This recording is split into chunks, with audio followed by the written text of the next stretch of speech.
Mike Zronek, he was born in Cleveland, 1954. He spent most of his life growing up on Harper Road, right here in Solon. So he's a Solon boy from way back. Graduated in 1972, and right after that enlisted in the Coast Guard. I'm not going to say anything else about it. I'm going to let him explain all the goodies about it. Welcome tonight, Mike Zronek.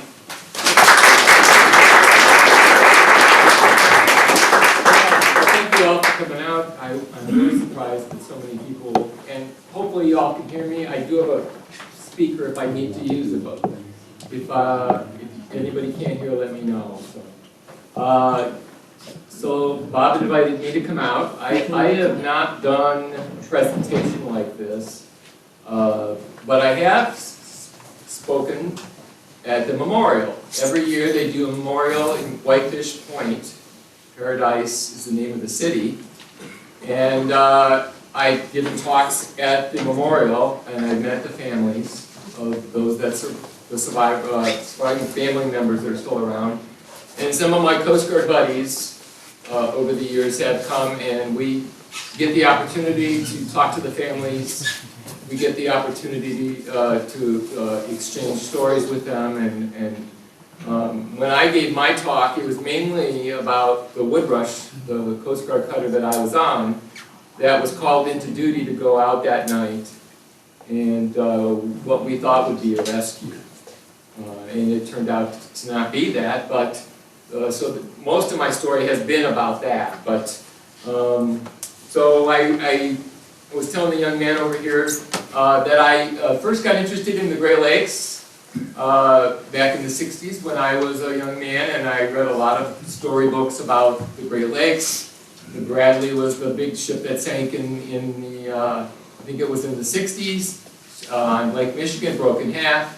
I actually met the last survivor of that shipwreck, and he told me the story about how he was able to survive, and he watched the ship break in half, and the stern sailed away, and the bow sank there, and they eventually found it, and the stern was 5 miles away from where the bow had sank. So, and that ship did break up on the surface. So, the Fitzgerald has been a little bit more of a mystery. So, so this is, I think, the 47th year this year that we went up, and basically we have an hour-long ceremony, memorial.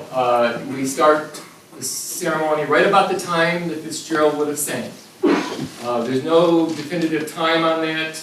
It was between 7 and 7:10, something like that, in the evening on that night. It was a Monday night, and we had just got back into port. We were out collecting the buoys from the fall, and anything you guys know about Great Lakes, they ice over in the winter. So if you don't pull the buoys, you'll end up losing them. So we would finish our run, go back into Duluth, empty all the buoys off our deck, then we go into what they call a Bravo status, which is you do some minor repairs to your ship and everything. And that night the storm started brewing. It was one of the worst storms that had ever been recorded. In fact, I have a diagram of the weather that night. I think the barometer got below 800, or right around 800, which is, if anybody knows anything about weather, that's pretty low. That's a pretty good low. So lots of storm coming from the south, and everything mixed together in the north there, and it just became one hellacious storm. So so we were kind of like relaxing. Some of us went home. It was a Monday night football game on. I don't remember who was playing, so I'm sorry. But so a bunch of us were sitting around eating pizza, drinking beer. And then across the television comes U.S. Coast Guard cutter Woodrush. We need all the crew members to report back to the ship immediately. Well, we weren't at war at the time. There was no reason to have a recall, so we had no idea what was going on. So, as it starts out, so we get back to the ship, and we find out that there is a ship in distress. We did not know it was the Edmund Fitzgerald. I assume my commander did, but we were told to prepare to get underway. Well, we just got back in. We had no supplies. Food was low. So everything had to be done, and I was the storekeeper, sort of like Raider O'Reilly, and but we had to get the tanker to fuel us, and we had to get food, and of course, back in the 70s, stores didn't stay open 24/7. So really wasn't anywhere to get the food. So I went next door and stole everything I possibly could out of the Coast Guard had a group office there and a station there. So I raided their freezers and I raided their refrigerators and I took everything I could get a hold of, and because we didn't know what we were going to be doing, in fact, going out that night. So that's what leads up to us then going out. So the crew, the mechanics on board were putting back together the generators because we were, like I said, in a Bravo status. So they had started repairing some stuff. We are in Bravo status. You're supposed to be able to get underway within 6 hours. We were underway within 2 hours. That included fueling, putting the ship back together again, getting the food on board, and getting every single crewman we could find. Because a lot of them were in bars that didn't want to come back. So unfortunately, but we did. We got underway with I'd say probably about 70% of our crew. And those that weren't there, we covered for them. What we were told is eventually they'll meet up with us when we get to Sault Ste. Marie. So we got underway. It wasn't until we were out of the harbor that the commander came across on the intercom system and told us what we were doing, where we were going, and why we were going there. And he told us the Edmund Fitzgerald had been sailing along the eastern edge of the lake, followed by the Arthur M. Anderson, who was another ore carrier. They were about 10 nautical miles apart. But the Edmund Fitzgerald was taking on water, and she had lost her radar, and they were having issues. They were holding their own, is what the very last words were from the captain. And then the Arthur M. Anderson lost sight of them off the radar, and got to the point where they should have been, and of course they didn't see anything. Seas were running really, really high, and it was just a nasty night. So I'm going to start to move some slides here. So some of this isn't all about the ship, but it has some of my crew members and things like that, so it might interest you a little bit. So if I can get this thing to work. And now it doesn't. There we go. So this is the memorial service from 2020 that I actually spoke. So this is the brochure that they. Okay, you're going to give me a hard time. Huh? There we go. And this is the crew list, starting with the captain on down. There were 29 crew members on board. Every year they ring the bell 29 times in honor of each crew member. If you're in attendance at Whitefish Point, I think they also do a ceremony near Detroit. A few other museums around the Great Lakes. They ring it 29 times, and then they ring it one more time for all the other sailors that have been lost on the Great Lakes. So, this particular night, this Mike Fornes is they were called the Whisperers of the North. They're now called the tribute band to Gordon Lightfoot. And they play some of the music that Gordon has written. Bruce Lynn is the executive director of the museum. And then you see me down there under Reflections. I was giving a talk along with my crew member that was with me. We both gave a talk. Then they ring the bell, and then the ceremony ends with a religious, we bless the crew and the families. So somewhere around here, it's harder because I can't see where there it is. Now I think I got it. So that's what that looks like. So Gordon Lightfoot, of course, sings. I'll tell you a real quick story about Gordon Lightfoot. I had not met him. I wish I could have, but he is in his 80s now, and he's in not great health. But the gentleman that Whisperers of the North, they know him personally, and got his permission to do what they do. The whole thing about that song he wrote it based on a Time magazine article. And he was doing a LP at the time. They had already done all the songs from this LP, and he heard about the ship sinking, and he wrote the song and put the music together. And the guys were like, well, what are you doing? And he's like, well, I'm writing a song, we're going to put it on the album. And they go, well, no, we already filled up the album. Well, eventually it got on that album, and that was the #1 hit at that time, the record, the Edmund Fitzgerald. Now, it has changed over the years. Some of the words have been changed. The museum, the Maritime Museum or church in Detroit didn't like being called the musty old hall. So they changed it for them, and the family said there was something in the song that they didn't appreciate, the families of the crew members, so they changed a couple more words. So the song you hear today that's played is different than the one he did live back then. So, and they do the reformatted one when they do this ceremony every year. So, see if I can get this. There we go. So the 45th anniversary, they gave out book markers that with the crew members' names on them and ship's prayer. So just thought I'd include it. So now we'll go back to the beginning. So the Fitzgerald was launched in 1958, and that's what she looked like back then. She was out of Milwaukee. I'm sorry, what year? 58. I think she was being built in 57, but I believe she was launched in 58. So she was 729 feet long. And 29 is kind of weird because she sank in 529 feet of water, and she had 29 crew members on board. What a coincidence. This is off the bow of our ship. We're breaking ice. You can see there's ice on board our deck, but we're helping the ships get through.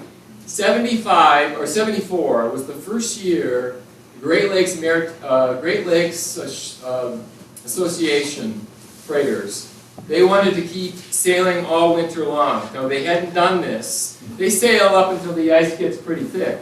But in 74 was the first year we kept the sea lanes open year-round for the whole year. It was probably one of only 2 years, maybe at most, that they've done that because it took a toll on the ships, it took a toll on the men, and it really wasn't as profitable as they thought it would be. But we did it. The only time it, I think they might have done it in 75, but then with the Edmund Fitzgerald sinking, it sort of curtailed it. And then, of course, steel isn't as popular.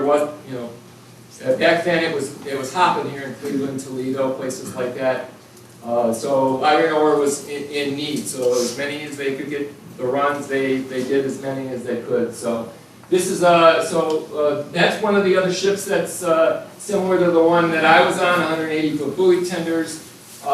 Most of the time we did buoys, but we did ice breaking and the life saving also. So a postcard, and I know that people probably thought weird stuff, but I had this stamped after the fact. I bought this postcard when we got back into the Sioux after picking up all the debris that we could find and not finding anyone.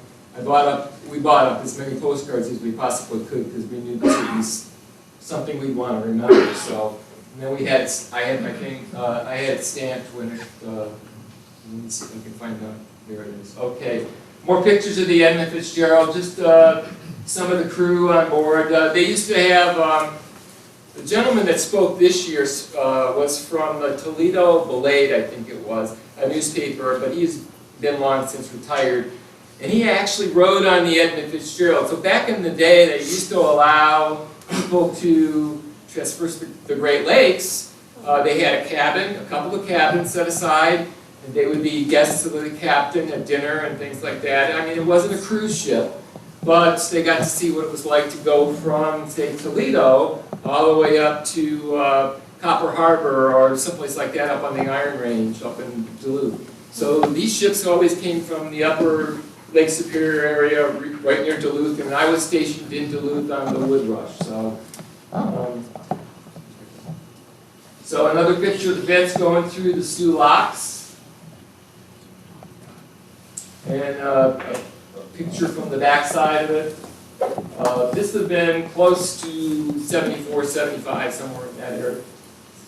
And then there's a number of books out there you could find if you want to read more about it. There are, in fact, Rick Mixter, who gives talks like this, is a writer, and he goes all around the Great Lakes, usually at some of the museums, and gives talks. Just wrote another book on the sinking, and he said there's other things that people don't know.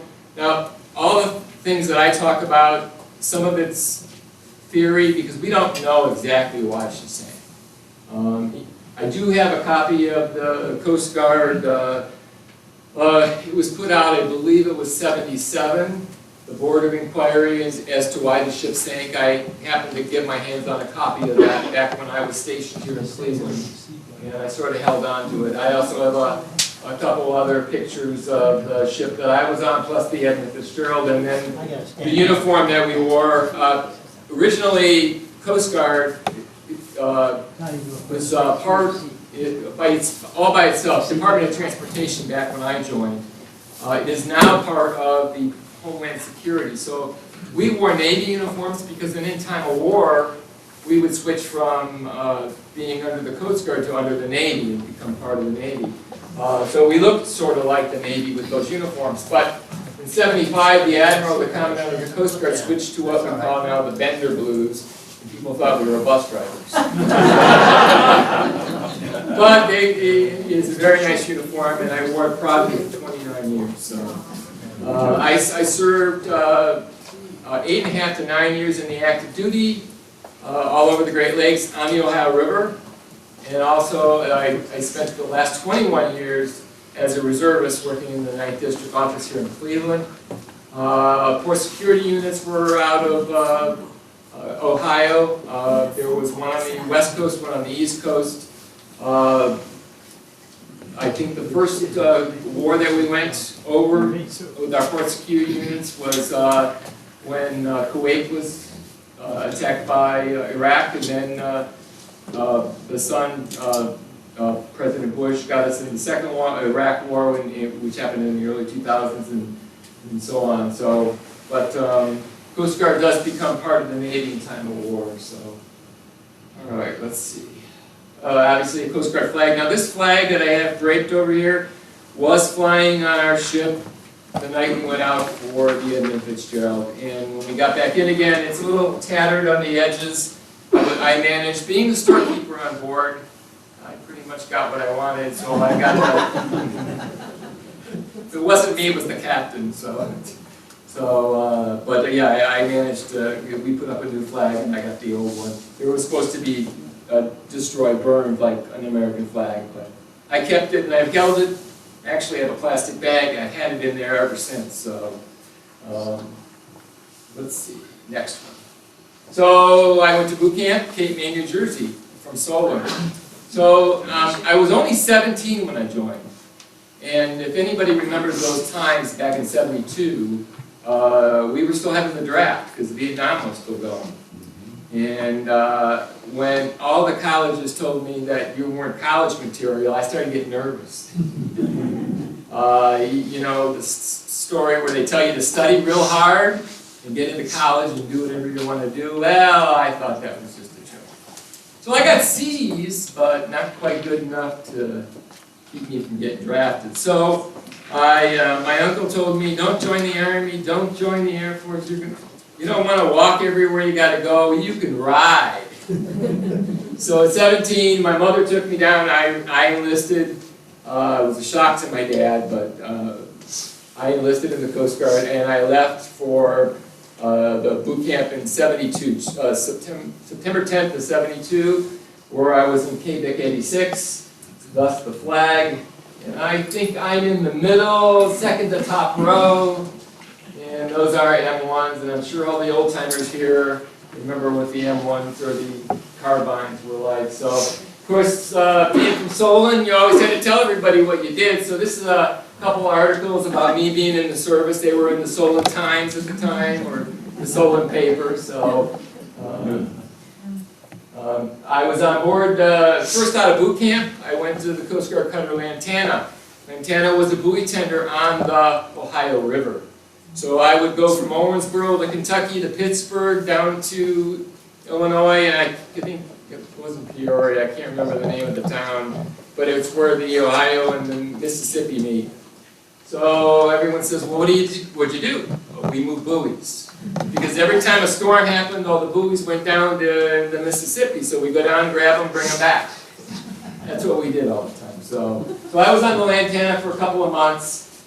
She's nothing more than just a small little river tender with a catcher on the front, and we go up and down the river. So just to give you a little idea what it's like, Coast Guard does a lot of different things, and being we're part of port security now, they do drug intervention, they do harbor patrols, they do just about anything, and they're pretty involved now. And I can tell you that back when I was on the Great Lakes, it's the Coast Guard cutter Woodrush that I was on.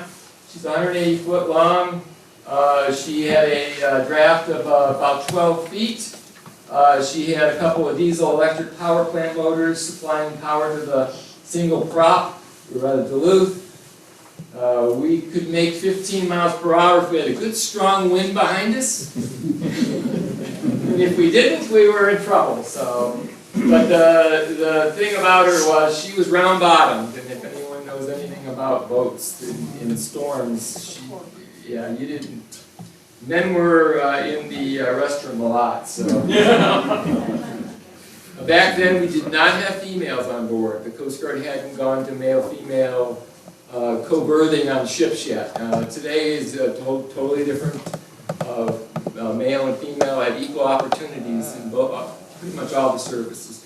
I'm not going to say it's perfect, but it's a good place if somebody doesn't know what they want to do in life. And for me at the time, I didn't. So I was on board the Woody, as we called her. Lake Superior, we went from one end to the other. We also did a little Lake Michigan, Mackinac Straits, and then a little bit of Lake Huron, but not much. And we would always try to help out. We also did ice breaking. We also did logistics. When I say logistics, there were a ton of islands on Lake Superior. And I believe the next slide might be, nope, it's captain on the bridge looking out a porthole. But we did a lot of everything, and the ship was kind of old, so it took a little coaxing at times. This is what Lake Superior looks like on a good day. It wasn't like that when we were out there that night, so let's see if I can find that arrow. There we are. So that's what it would look like on a normal day. So you get a little bit of breaks. That is, I want to say Rock of Ages. That's not Rock of Ages. It's one of my favorite lighthouses. It's actually on the north shore of Lake Superior. And doggone if I can't remember right now. I'm sorry.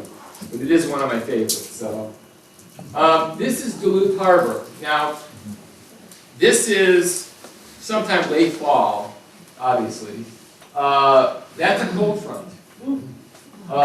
Water temperature is probably somewhere around 36 degrees, and it's still creating that fog. That's not a wave, that's a fog bank, or a cloud of ice and whatever else could be. So that's what you have to head out into, and thank God they have radar and things like that, because the freighters go as long as they can until they can't go anymore, and then they tie up for the winter, so winter over. This is the home port where we were, so the Woodrush was here and the Coast Guard station was there. This is out of Duluth, Minnesota. So this is my icebreaker, Woodrush, going through some heavier seas. And some more heavier seas. So you didn't spend much time outside unless you had to be, most times of the year. So this is a lighthouse on Lake Michigan. I just want you to see what it looks like on a normal day up there. I mean, it's a lot of waves and a lot of, and that's the entrance into a harbor, and I don't think I'd want to be on a boat going in and out right now. And then some of the old lighthouses around the Great Lakes, some are abandoned, some are still being used. Almost none of them have people at them anymore. Back in '75, we were still taking people out, and they were living out there. This is Whitefish Point in Paradise. This is the museum out there. The lighthouse is still operated. It marks the opening of the bay up there to come into the point, Whitefish Bay Point. Fresnel lens on lighthouses go back into the 1800s, allow light to be transferred over miles and miles. Another lighthouse. This is one of the lighthouses we would have serviced in the. So basically, the crews would go out, spend a month out, and then we'd go pick them up, deposit new crews out there, and bring those other ones back. And then they would take supplies and things like that. So this is, for the life of me, I can't find all my charts and everything, but the only one I did have was of the Apostle Islands. There are like 4 or 5 lighthouses, one here, one here, one here, all over and most of the ships tried not to go between because the shoals and rocks, and it was just very, very dangerous. So if you went around the point, you would go around the outer edge, or you would cut through Kiwani Point, which Houghton Hancock, there's like it's like an island, but they have a channel that cuts through, so ships can actually cut through there. The night of the wreck, we didn't cut through because we figured we'd have to go too slow, because through the channel you'd have to go a lot slower. So we tended to, we went around the actual outer edge of the islands to cut over. When you got the call, Yes. how many miles were you away from where they? About 500.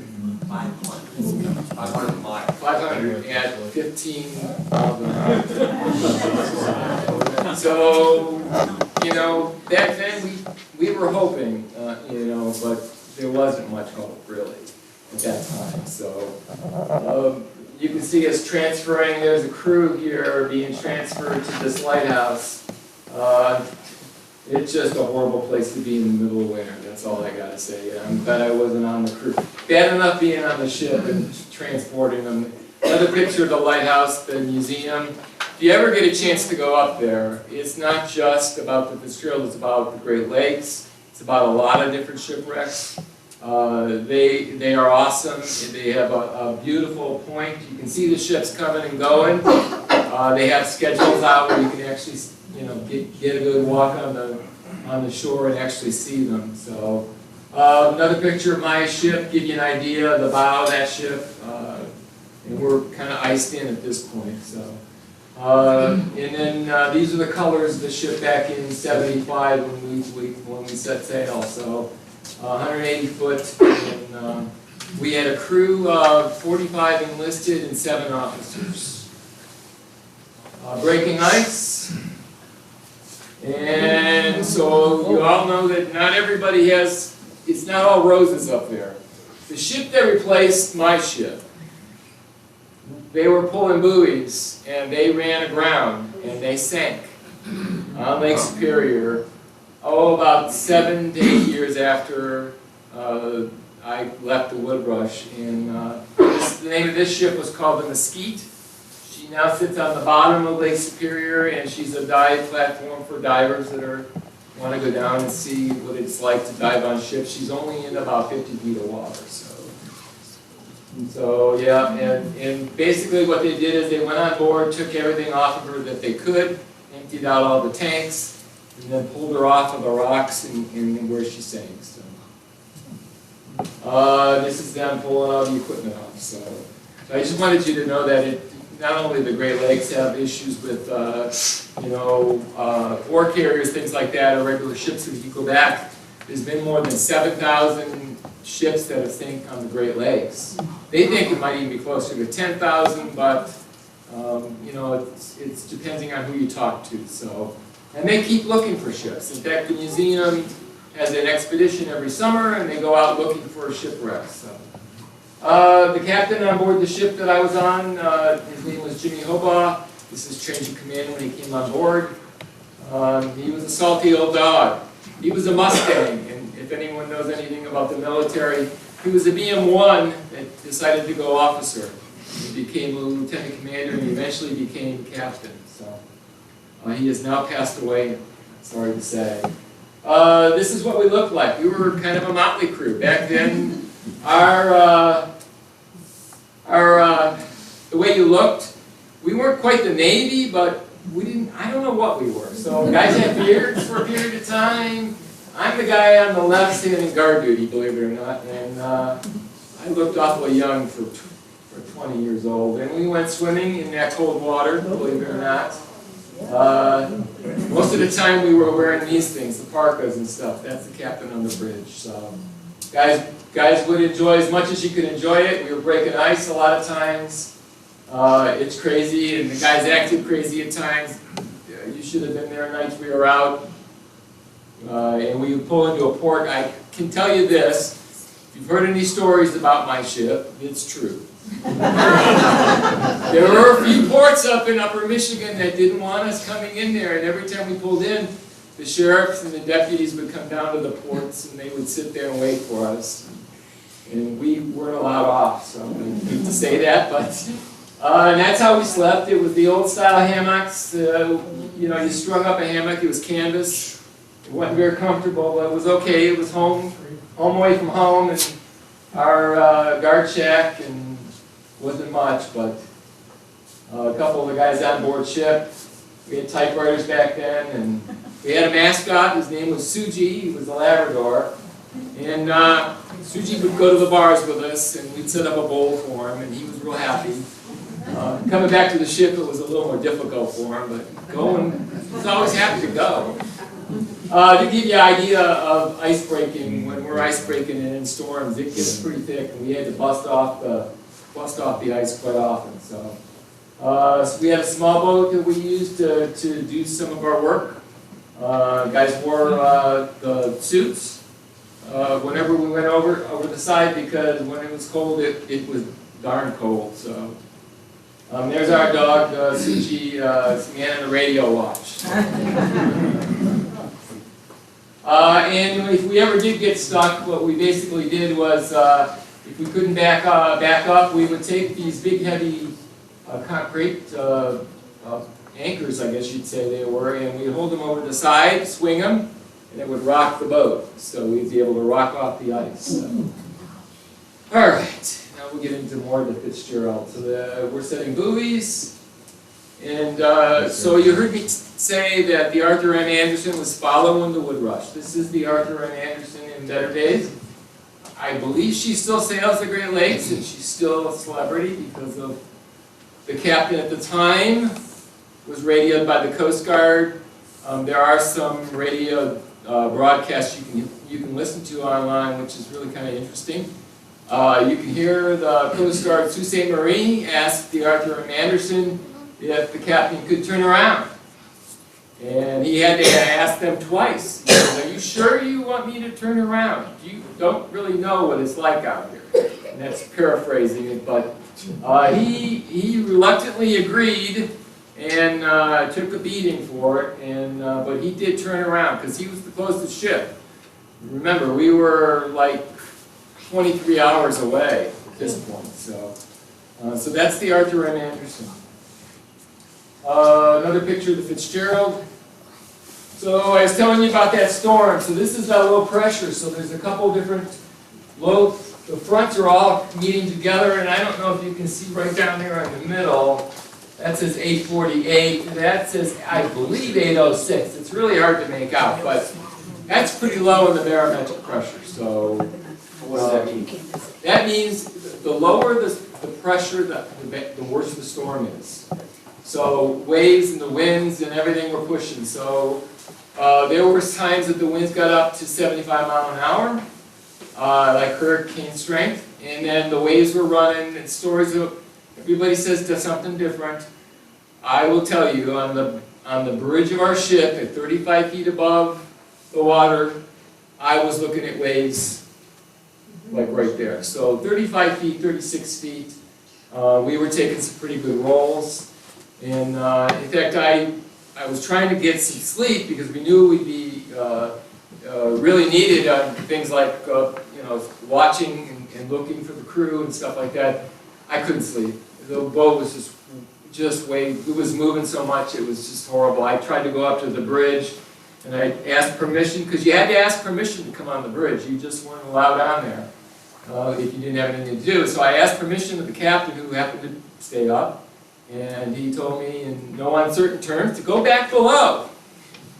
And I wasn't welcome on the bridge. So, but a couple of my friends were on the bridge. They were on either the rudder or something like that, trying to keep the ship in the right heading, because every time we get hit by a wave, it would knock us off. And they were quite tired. It was 4-hour shifts, but they knocked them down to 2 hours because the guys were getting so tired trying to make sure the ship stayed in the right direction to get to Whitefish Point. So a little bit on the Fitz. Approximate number of shipwrecks, they say 7,000 lives lost on Lake Superior. Great Lakes, 30,000. 240 ships wrecks just off of Whitefish Point from 1816 to 1975. The Fitzgerald sank right about here. She, like the song says, if she had made 15 more miles, she would have been okay. There were lots of ships anchored off of Whitefish Point here that night, both Salties and Great Lakes freighters. So, let's see. There are Lake Superior shipwrecks, 350. 5% of all the Great Lakes shipwrecks are on Lake Superior. So, just to give you a little bit of stuff. An artist's sketch of what it looks like. Now they're separate because she broke in half.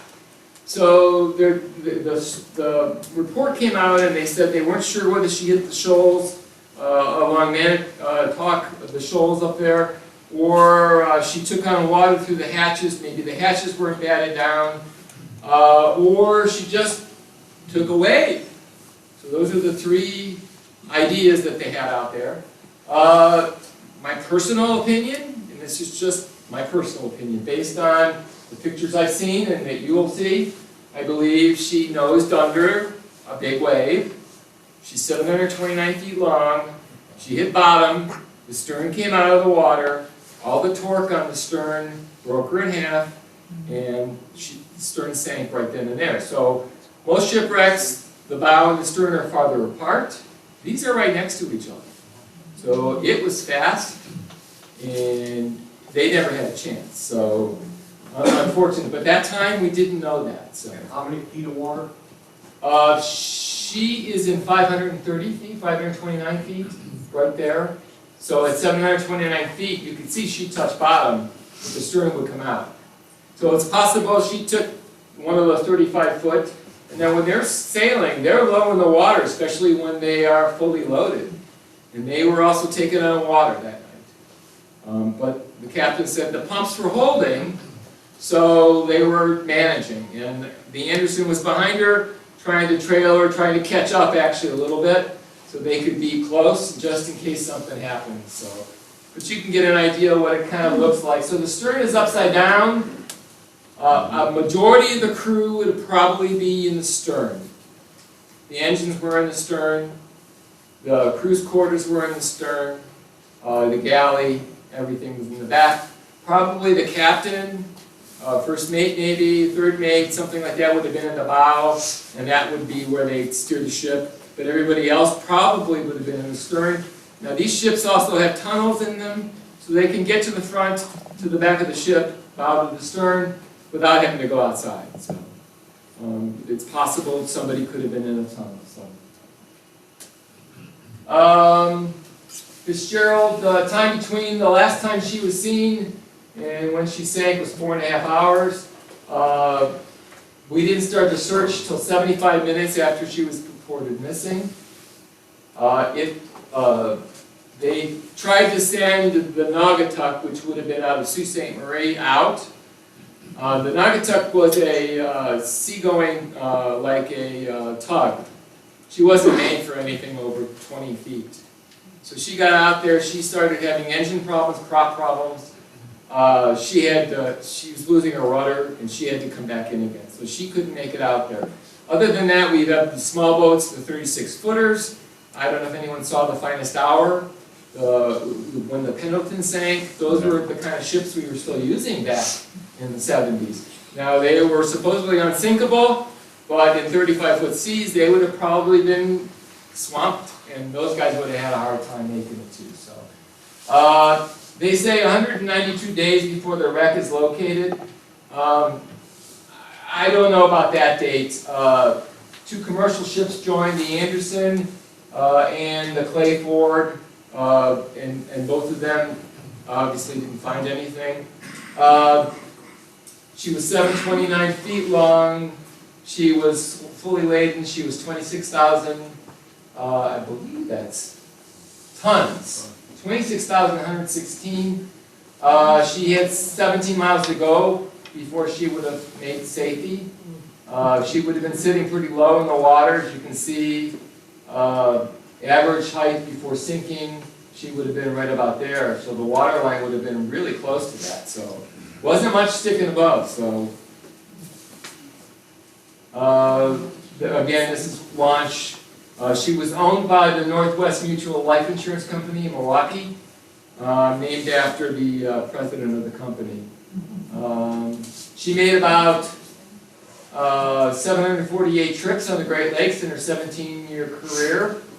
It took 5 days to go around, and she was able to make 14 knots top speed, and she set records 6 times on the Great Lakes.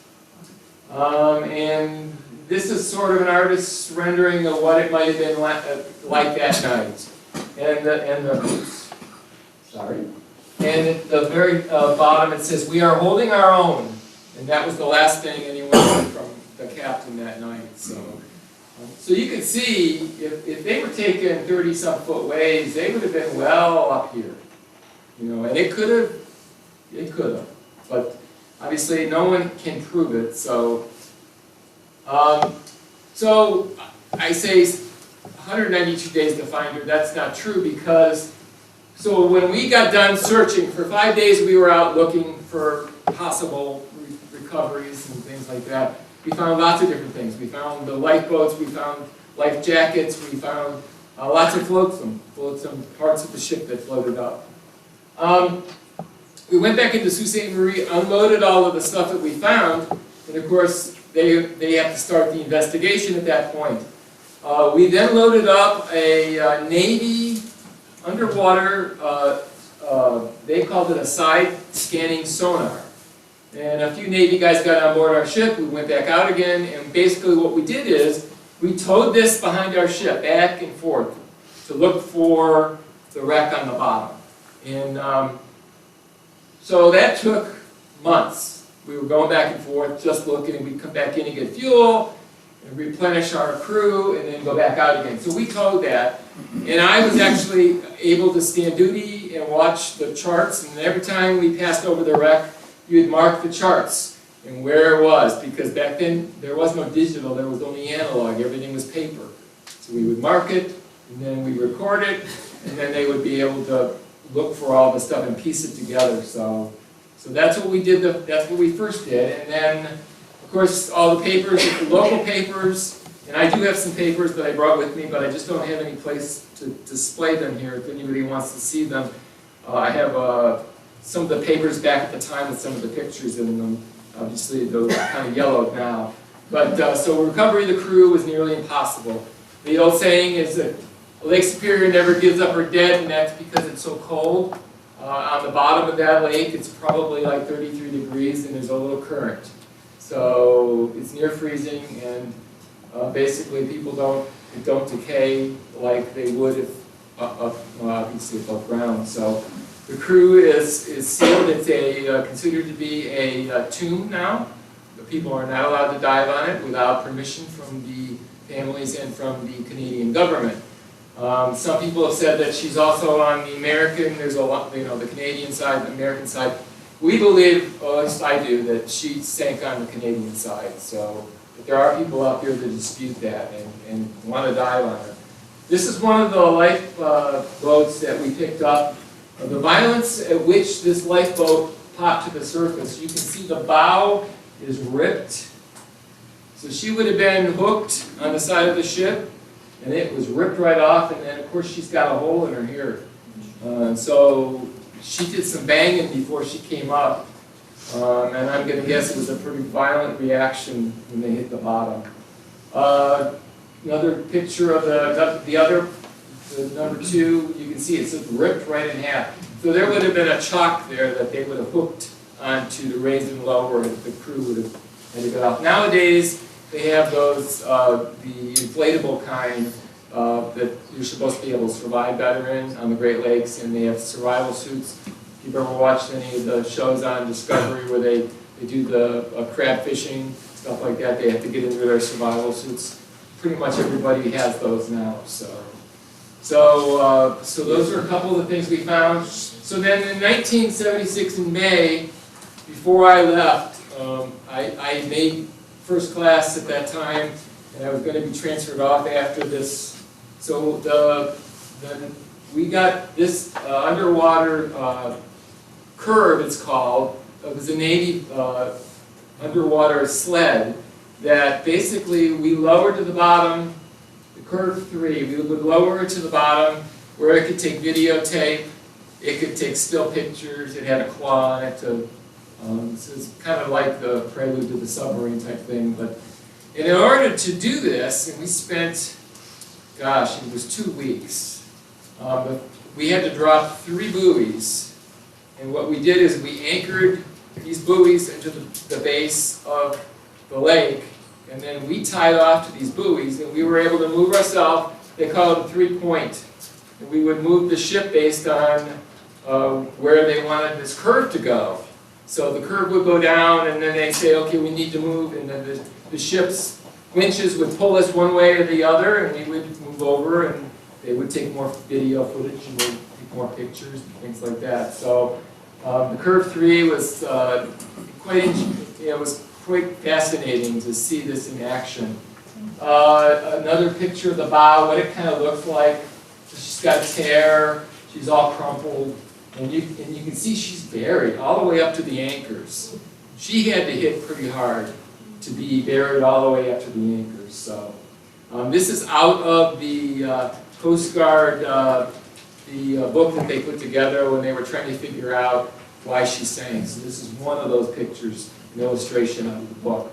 She was carrying taconite. Taconite is the iron ore that they pull out of the ground, and that's how they load it. It's round.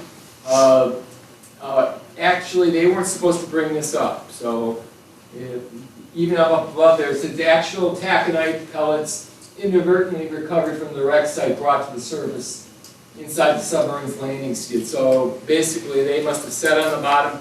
This was probably in 94, 95. Cousteau did a dive on her with the submarine. Then they had the raising of the bell, which was in 95. There was also unauthorized dive in 94 where two guys in diving suits made the deepest freshwater dive ever, got down to the boat. Believe it or not, that 500 and some feet, they got down there in like a half an hour. But to come back up again, it took them over 3 hours. So they wouldn't get the bend. So they only had 15 minutes down there. They are the only people ever known to dive in wetsuits on that ship and actually touch it. Everybody else has either been in a submarine or the diver that actually brought the bell up, he was wearing a hard suit like an astronaut would wear. So I might have a slide of that too. So that's pretty much what she looks like. You can see where the stern is so close. The middle section was totally destroyed, about a good 50 plus feet. The middle section was totally ripped apart and shredded. This is where the captain would be, on the bow. You can see how these fins are bent down, the force of the sinking. And you can see clearly the Edmund Fitzgerald sign there. Picture of the diver. This was the diver that would have been going down to get the bow. So the stern, the props on the stern of the vessel. Another side look at a porthole, the Fitzgerald's name on the side. The bridge there, the door wide open, it was blown off its hinges, the force of the water. I think all the windows on the bridge were completely blown out. So, my guess is that the crew would have been forced back and down the passageway if they were manning up in the bridge, you know. So, that's the diver. I don't know if you can really see if I can blow this up a little bit. So they were bringing the bell up, and this is the diver suit that the gentleman went down in. They had, what they did is they replaced this bell with a replica. Now there were a lot of people that were upset about this. The families wanted to do it for remembrance for themselves at the museum. So it's located there at Paradise in Whitefish Point, the bell, and they've got it shined up, and they use this bell to signify the ringing of the bell at the end of the day. So, you know. Oh, I was saying, I'm sorry, go ahead. Why were people upset about it? So, some of the people, some Coast Guard people and some others were upset. They wanted it left as it was. It was a memorial. They wanted it left like that. They didn't want anything brought up. I know my captain at the time, he was one of the people that really didn't want to do this, that thought this was disrespectful. And the families were the big push for it, so they wanted it, and I guess it was important to them, and rightfully so. That it was their crew, their family members that were lost. So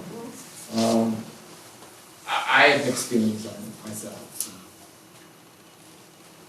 The museum is like I said, Paradise, Michigan. It's the farthest northern point you could go before being in Lake Michigan or Canada.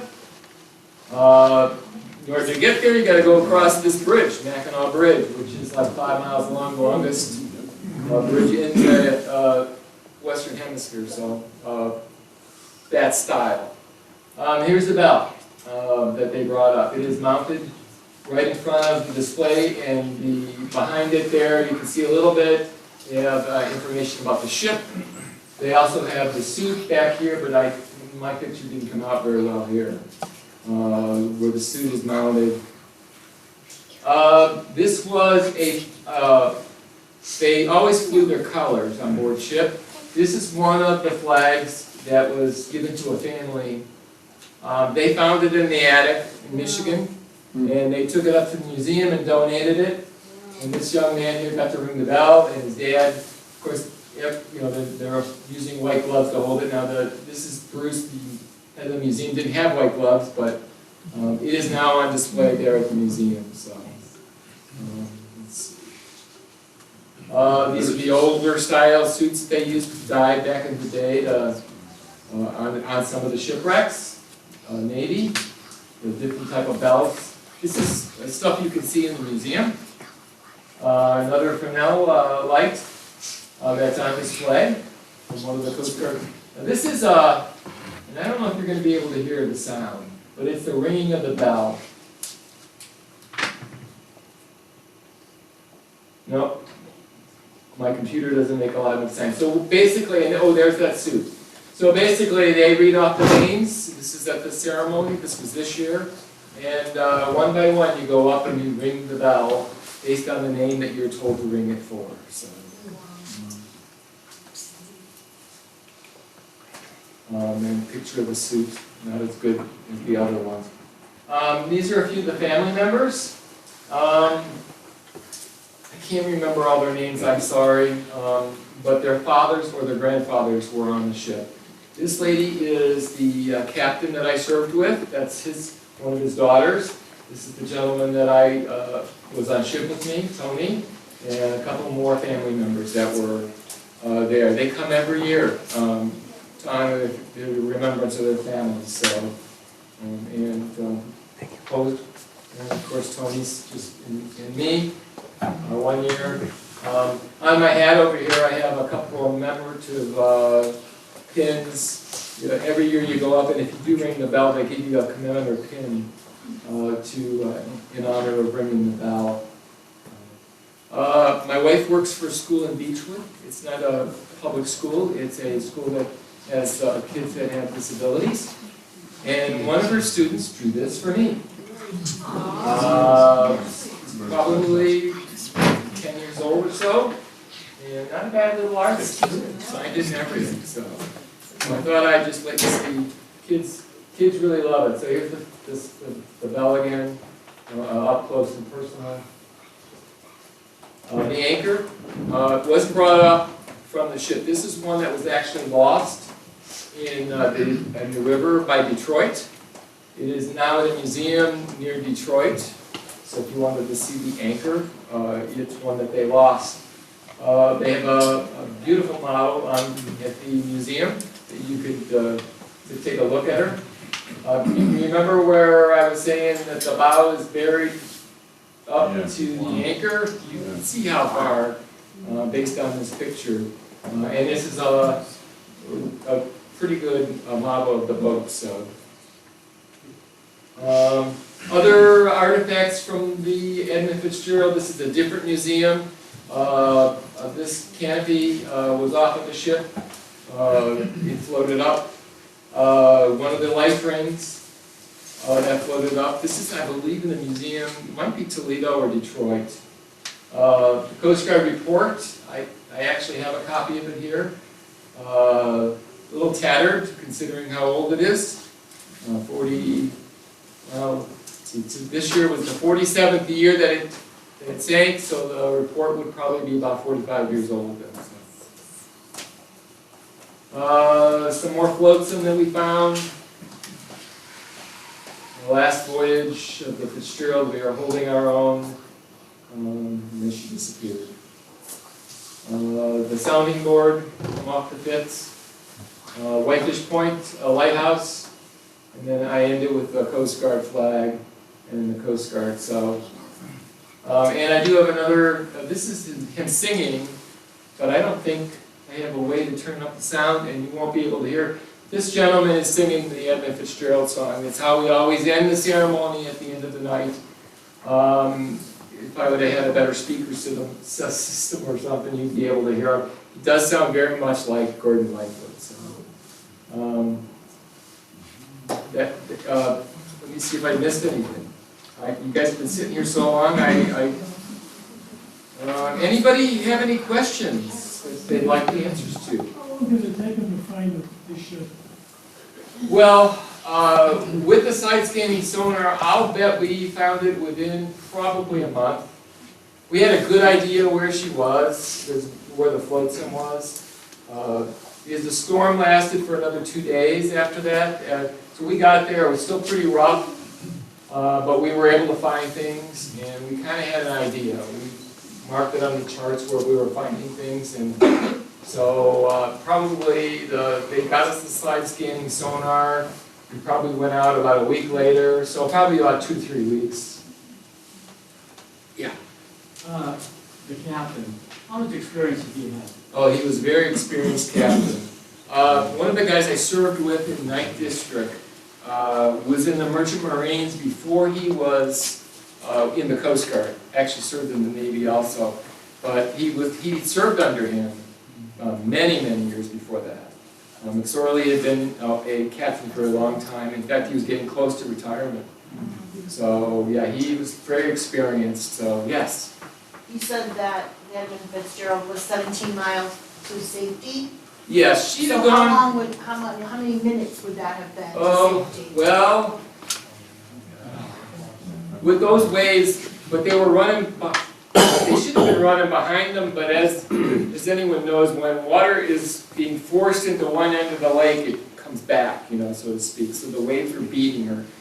And so she'd make a mile and be pushed back a half a mile, so she could have made it in an hour or two, but you just don't know because of the way things were. And we would have been able to tell with the Anderson, but she turned around and actually started looking at crew, so. Yeah. So, like, you read the book, The Perfect Storm, and it's, these weather fronts come at each other, and all the ship captains are making decisions, and they don't know whether it's going to be this huge storm or a minor storm. Right. What kind of weather forecasting capability, do they know it was gonna be this bad? Do they think the ship could? I don't believe back then they knew it would be quite this bad. And I say that because they didn't have the sophisticated radar they have today to tell what's going to happen. But if they had, they probably would have stayed anchored. She could have anchored right by Isle Royal and stayed there on the Leland side of that island and been fine. But they thought they could make it, and the Anderson also thought they could make it. So, and the Anderson did, and the Fitz didn't. They were both about the same. They both. I'm not sure about the Anderson, how much longer, how long she was, but she's still sailing today. So, and she didn't have the damage. I mean, she had damage, but not like what obviously happened with the Fitz. So I don't think they expected this. They were just trying to get to Whitefish Point, and from that point they'd be fine because they got an anchor off Whitefish and been fine, and then made the Sioux Locks. And I'm not sure how many more trips she would have made. There wasn't a lot of ice at the time, but she could have made a few more trips if the weather would have held out. So, yeah. If any of the crew had ended up in the water, how long did they last in water like that? Probably not more than an hour. If they'd had if they'd had wetsuits on, the newer style, 3 to 5 hours. Have you ever watched the Deadly Catch or whatever? What is it called? The crab fishermen. Yeah, they have those suits and they think they can last from 5 hours or something like that. It's surprising how fast you lose body temperature in cold water. I actually, true story, volunteered for a man overboard drill. So I got to put on the wetsuit, and I thought, this is pretty cool. My dad used to tell me, don't volunteer for anything. So I volunteered. So I get to jump overboard, and of course they do the man overboard drill. And I'm in the water, and now granted this was June. Lake Superior is still 48 degrees in June. So by the time she swung around, I was, and I couldn't even grab on to anything they gave me to pull myself up. And that's June. So it's pretty cold, and I don't think they could last too long, unfortunately. But today, maybe with some of the newer survival gear that they have, the inflatable boats with the tents that they have, and then the suits that they have, they might survive for a lot longer. Back then, probably not. Did they do any body recovery from the ship? No, and that's a good question. There is a body that is outside of the ship right now. And it's been left alone because it's a resting spot for him. They don't know who. It's not fair to the families to even attempt. So the body's been left in place. You might find a picture online. I don't recommend it, but the families were very upset about the pictures because those 2 divers that went down are the ones that found him and took the pictures. And the families sort of sued him to keep those private. But I have seen one of those pictures online. I would have never guessed it was a body, but when you stare at it long enough, you kind of makes sense. But yeah, so there's one that we know of. There are no more than that. And they surveyed that ship for a good long time with lots of cameras, more than once. And that's the only one that's ever been found. Like I said, I believe the rest of the crew's in the stern. And because it was pancake, there was no way out for them. So, anybody else? Yeah. And can you speak for a moment about just personally what the tone was of the crew that was on board your ship? You're going out, 23-hour journey, and you're, anticipating being able to help and find, how did you guys manage that? So when I gave my speech 2 years ago, one of the things I said is, I joined the Coast Guard for a couple reasons. One was the life-saving aspect. And I was fortunate in my career to save a few people, including some children and things like that. So for me, it was all about that at that time, and being so young. So we were all thinking, okay, we're going to get there, we're going to be heroes, we're going to save these people. So the tone was good at first, and then 23 hours later, the tone wasn't so great. We were supposed to be the lifesavers, as I told it that night, and I said, well, we weren't.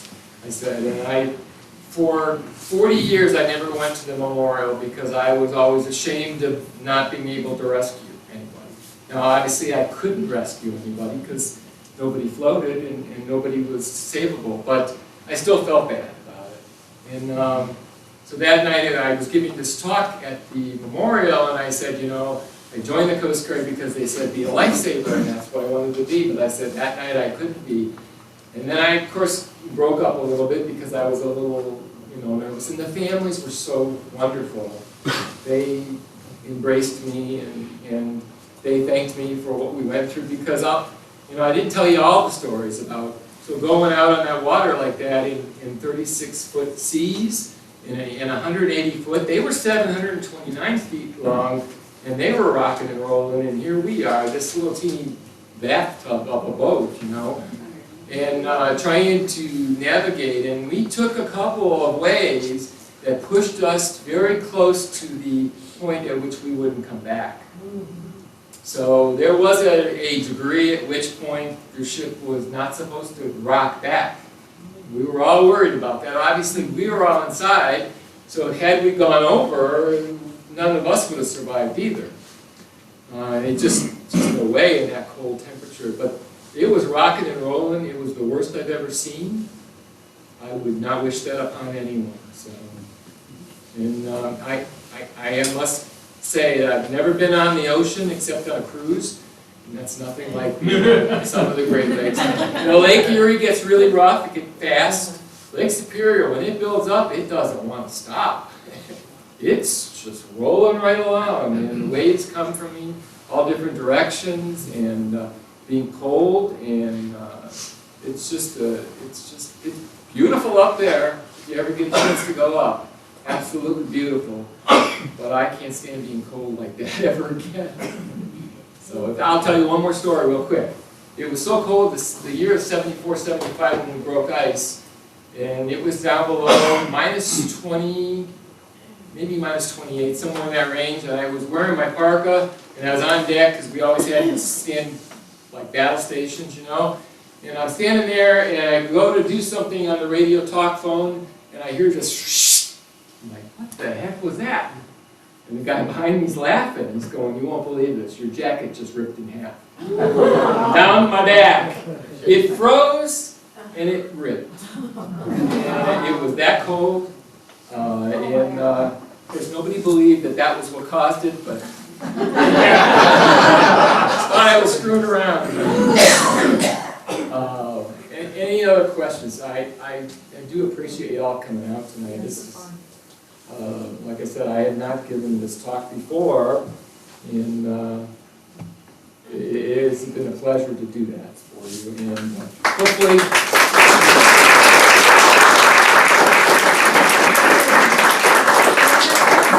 one more thing, Bob. Kind of like they do. yeah, up in at the memorial, they're going to ring the bell. We're going to ring the bell 29 times, actually 30 times. One for all the Great Lakes. We'd like to everyone stand in memory of the crew.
Thank you, everybody.